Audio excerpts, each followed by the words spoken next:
Our region's business is sponsored by PNC for the achiever in you.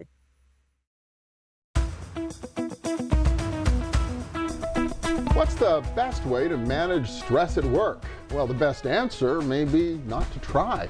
And that surprising answer is the focus of a new book called The Resilience Advantage. It's full of advice on how better to respond to challenges, to resolve them, and to win the day. Richard Citrin is the author. He's a psychologist, entrepreneur, business owner, and consultant based right here in our region. Welcome. Good to have you. Great to be here. Thank you. Yeah, so I got the book and I'm thinking, well, this is going to be great. It's going to be a whole book that's going to teach me how to manage my stress better. That is not what this book is about. That is not what we are about. I like to say that stress is a little bit like gravity. You don't manage gravity.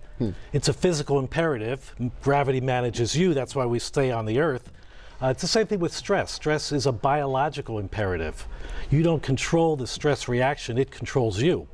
So when you get into a stressful situation, someone cutting you off in the highway or your boss coming in and saying she has a late night project for you to work on, your body automatically responds to it. And the challenge is, or the problem is, that we've taught people to try to manage stress over many, many years, and I as a psychologist did that with people as well. And then I came to the recognition that we really need a new strategy, a better strategy for addressing these challenges and adversities that we have in our life and in our workplace. Yeah, and why is that? Why doesn't the traditional approach of just trying to get yourself together and deal with it, why doesn't That's that it right work? there. It creates a victim mentality.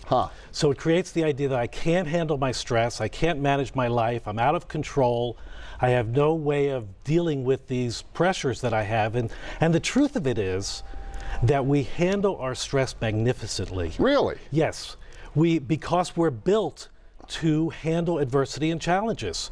It's not to say that it doesn't take a toll on us or we don't feel that pressure, but if you think about the really difficult challenges you've had in your life, whether they're a daily challenge of getting a certain amount of work done or a personal or family challenge that you have, we overcome those. Well, I think about Ben Roethlisberger with 2 minutes to go in a big game. Somehow he doesn't seem to be paralyzed by the stress of that moment, right? And professional athletes really are a great role model for how they deal with that pressure. The fans have a much more difficult time, and part of the reason for that is they don't have any control over that situation. Ben does. Oh, that's fascinating. It's true. The fan is there chewing on their fingernails, whatever. And right? he's just executing a play he's run 25 times that past week. Which is all great, but what's also interesting and cool about this book is it really brings us into the workplace. We deal with stress in so many aspects of our lives all the time, but work is one particularly a special place where you have to deal with it. Well, and that's where I think we handle so much of our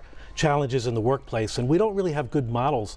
The health and wellness people will do a stress management program for people. What we really need is what I call the silver bullet. And the silver bullet is creating a mindset, creating a way of thinking about these challenges in the workplace that don't overwhelm us. A big role is for managers and leaders. They tend not to want to talk about stress because if you talk about it, then people get upset. When I consult with firms about this and talk to managers, I say, no, you have to open it up. Your people will have good ideas to share. And if there's a work overload, we need to talk about that. If there's a sense of failure, a project that hasn't gone well, we have to talk about that. That helps to relieve the stress because it gives us a way of venting, of expressing those concerns and emotions. And out of that, then comes the opportunity to think about new ways and better ways to address these challenges. So a manager can actually help to deal with it well just by listening to employees and inviting those kinds of comments and express. That by itself helps to reduce the stress. That by itself does a great deal to relieve the stress. It lets people vent those pressures. And then put preventive strategies in place. I like to say the 60-minute meeting is not sacred. Have meetings for 20 minutes. Have meetings where you stand up. Have some meetings that are tactical. In manufacturing firms, they often start off with a 15-minute huddle every day. Start off with a 15-minute huddle with your team about what's going to happen that day. Instead of having a 60-minute meeting where everybody's reporting in on what's happening and you never get through the full agenda. So some simple things that managers can do, and bringing the discussion out into the open is what really begins to shine the light, and once you put the light on it, things get better. Yes, only about a minute left, but I wonder, so say I work for a manager who is not enlightened, who has not read the book, and I'm still under a lot of stress as an employee. Is there anything that I can do to make it easier on myself? Oh, well, definitely the strategies for the individual are very important. One is this idea of mindset, which is how do you think about the stress in your life, and thinking about it more as a challenge rather than an adversity is one way to think about it. You know, the techniques of breathing are powerful, and so learning breathing techniques are very good.